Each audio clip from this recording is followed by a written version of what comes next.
फैसला है।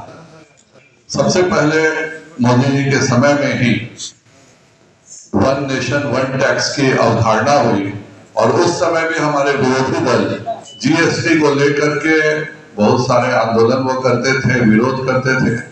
आज हकीकत यह है कि जीएसटी लगने के कारण विकास भी तीव्र गति से हो रहा है।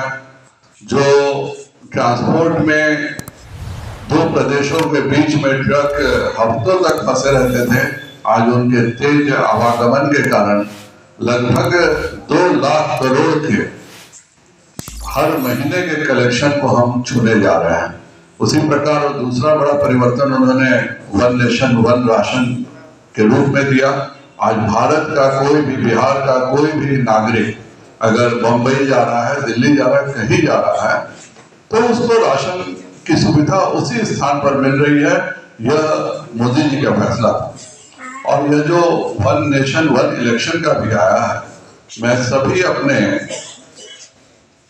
राजनीतिक दलों से अनुरोध करूंगा कि इस पर जेपीसी बनी है और जेपीसी में सभी अपने विचार प्रकट करें, पर खुले दिल से इसके बारे में हर दल को विचार करना चाहिए।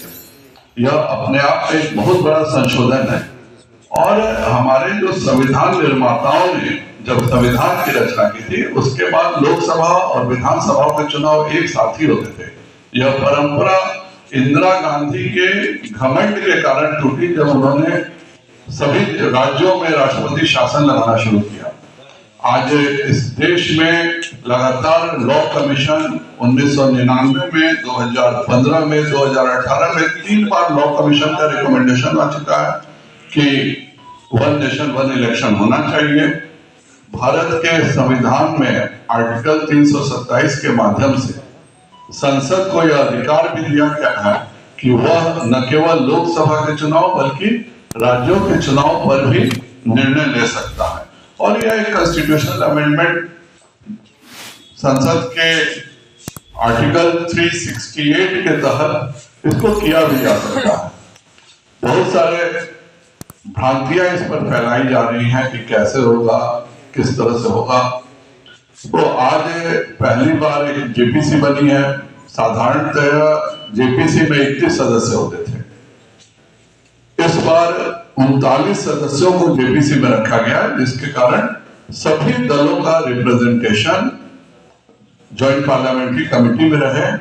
और इससे पहले इससे बड़ी भी जेपीसी बन चुकी है, जब केंद्र सरकार और राज्य सरकारों के बीच क्या समन्वय होना चाहिए, कैसे डिस्ट्रीब्यूशन होना चाहिए, उसमें 51 सदस्यीय जेपीसी बनी थी।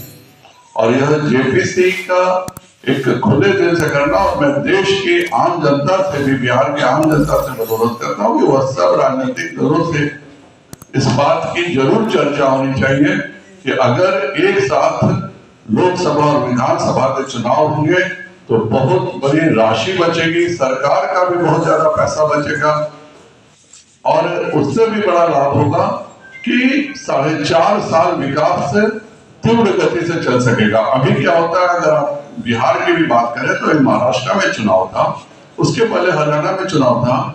बिहार के सीनियर आईएएस ऑफिसर्स ऑब्जर्वर बन के वहां चले जाते हैं और उसके कारण चुनाव महाराष्ट्र में हो रहा है, लेकिन बिहार का भी विकास कार्य कहीं ना कहीं रुक जाता है।